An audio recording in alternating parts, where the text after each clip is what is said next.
Welcome to Just Pause.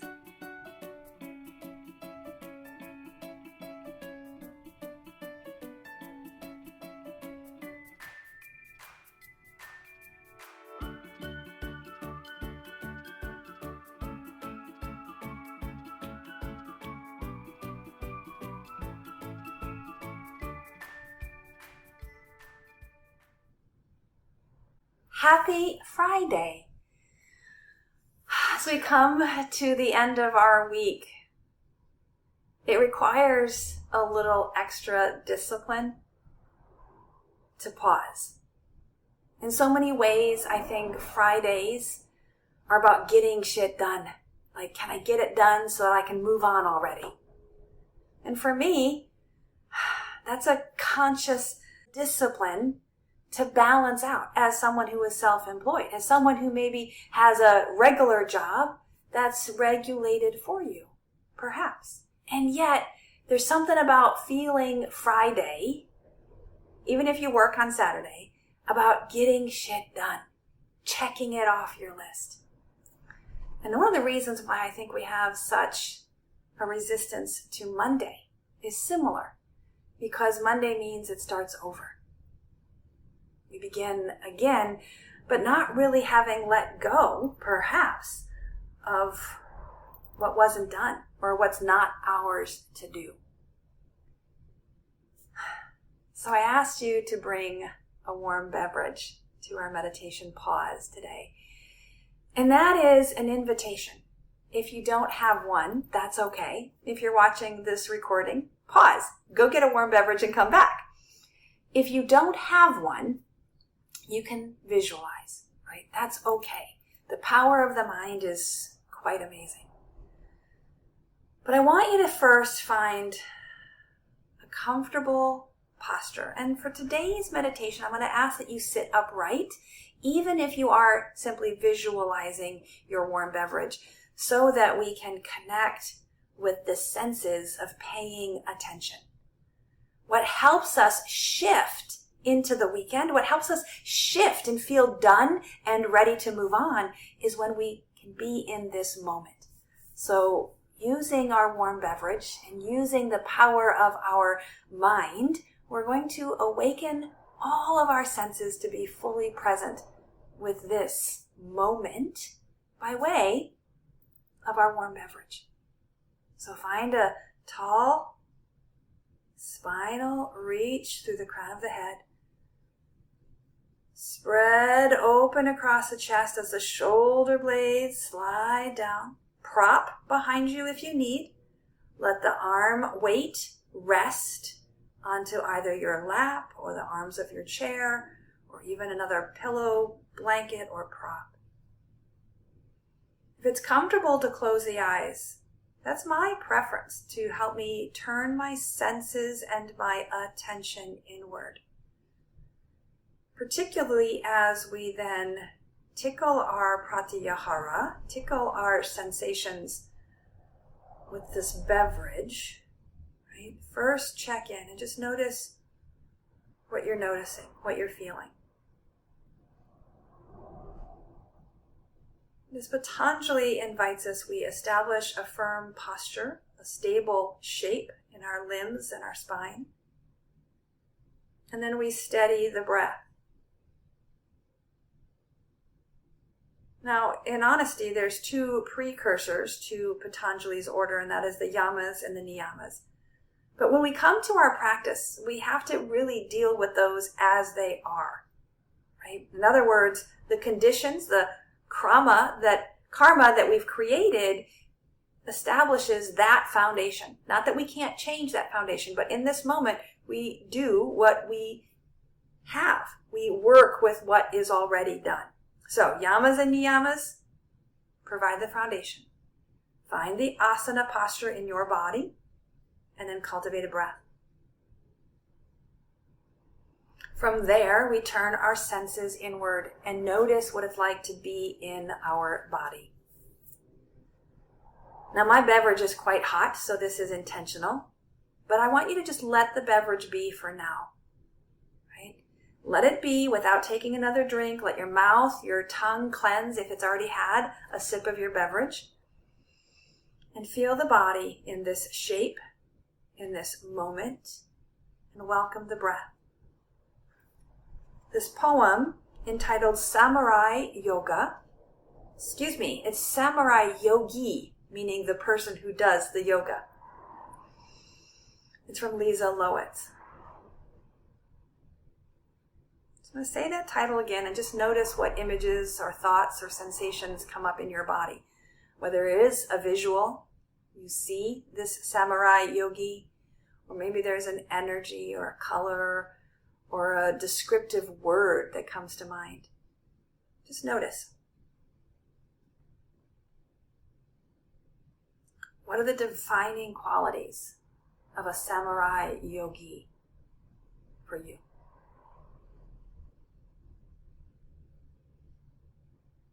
And then set that aside as much as you can.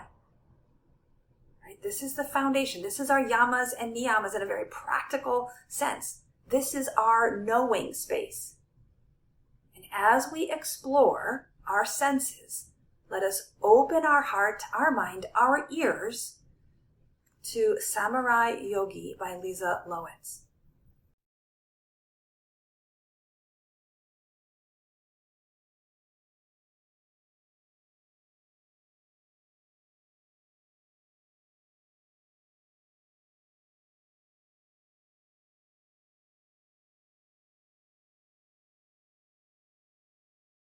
Flesh with prana, awakening the mind through meditation, cutting through illusion.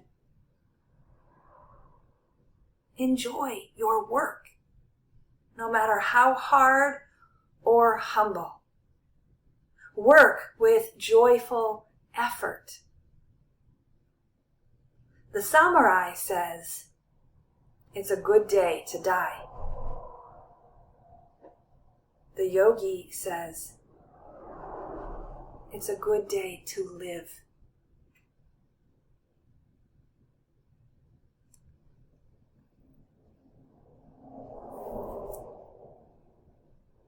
There's a reason that the warrior poses are so tangible, so synonymous with the yoga asana practice.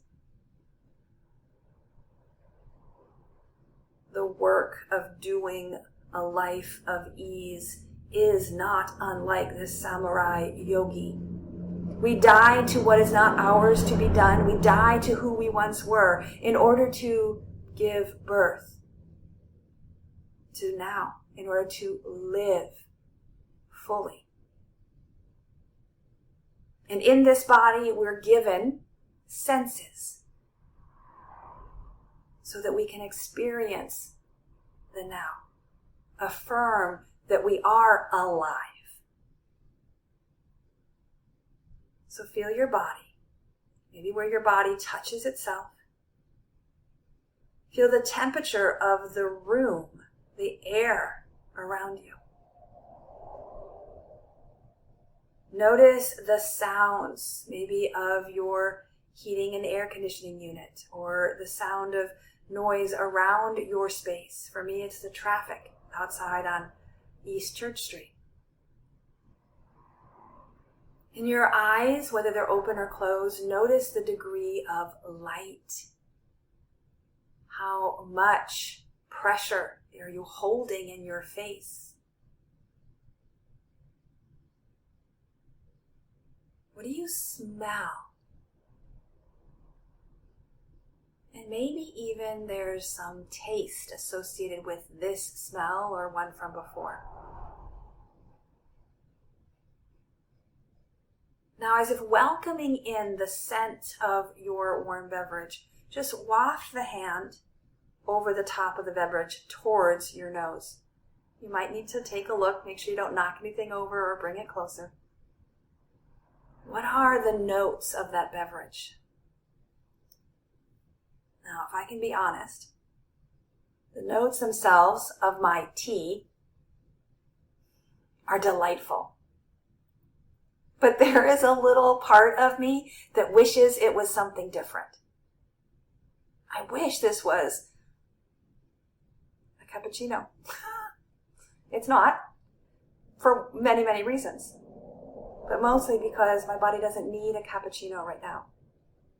So smell and take in the joy of what is held. But then also notice, if you haven't already, hold your cup, hold your tool that holds the tea or the coffee or the warm beverage, even if it's just warm water. Is it too hot to touch? Is it just right? Notice how much heat is transferred. I've even been known to lay my mug against my sternum and feel that heat travel across my chest. Perhaps if you turn your face down, you can feel steam rising, that moist air making it easier even to breathe through your nose.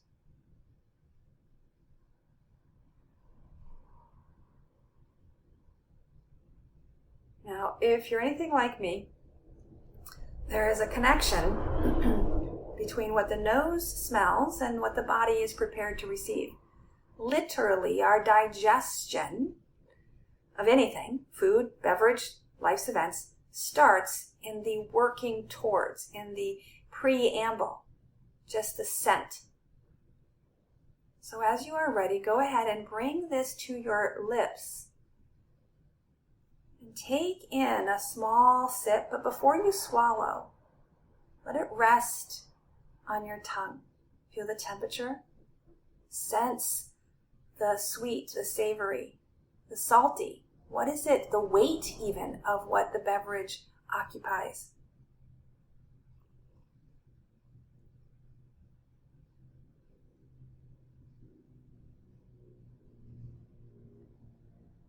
When you're ready to swallow, feel free to swallow and notice the muscles of swallowing. Begin again and take another sip. Hold it in your mouth as long as there is still information to be sensed. Taste, texture, temperature. And what is this beverage nourishing? How is this beverage filling your cup? If it's a warm soup, right? Maybe it is providing you with some nutrients. Maybe it's just the elements of water hydrating your body. Or maybe there's an emotional component that this took effort. Not only to make the cup of beverage, but to make the ingredients that made that cup beverage possible. And can you cultivate a sense of gratitude for those who served in making this beverage, making this moment possible?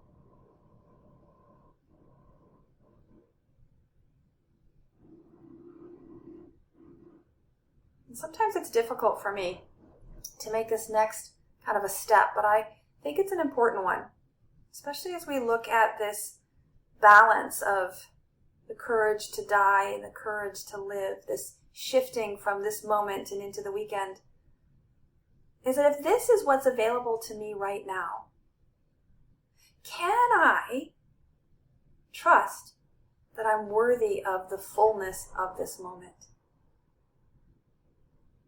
I'm worthy of pause.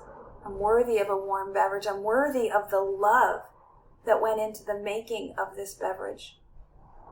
I'm worthy of what lies ahead in terms of the space that I'm creating by getting shit done today so I can enjoy the weekend.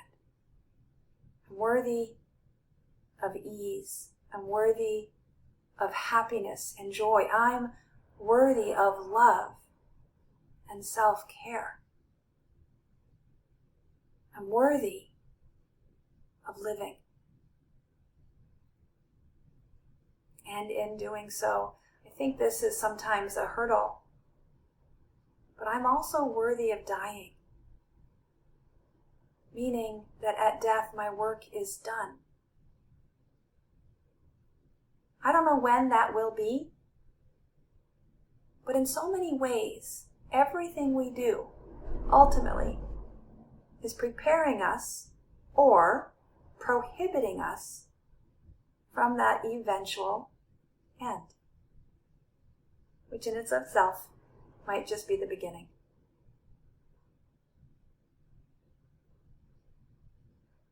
What are you smelling? What are you tasting? What are you seeing, hearing, feeling? And can you find the yes to live?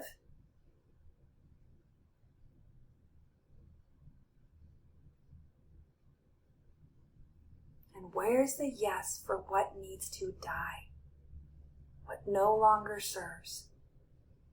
Like day-old coffee? We don't need that. Let it go.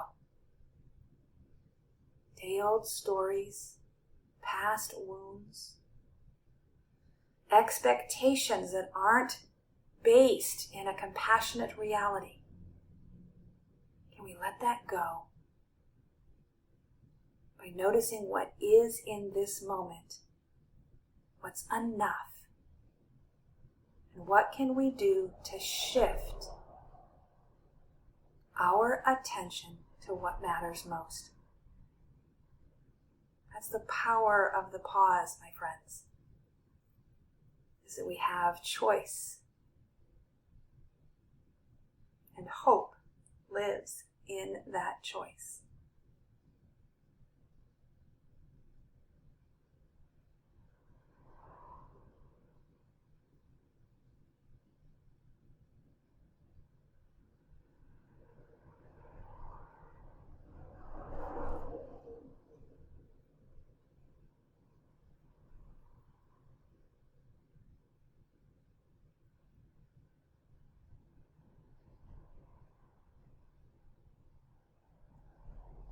Our pause comes to an end. We begin again. And I would encourage you to take a look at your to-do list and consider what does not need to be done today and what really needs to be done today, so that you can move into what's next with a sense of ease. Prioritizing our to-dos is really also prioritizing our do-don'ts, because our primary is to do the self-care, to do the breathing, the moving, and the resting. May you breathe deeply. Take in what you need. May you move freely. Shift where you need to shift. Let go of what's no longer yours. And hold on and reach for that which is waiting for you to show up. So that when you do the work, you're laboring from love, doing what matters most. This, my friends, this is how we shift to living vibrantly, intimately with prana and one another, with inspiration and joy. May you be well. Namaste.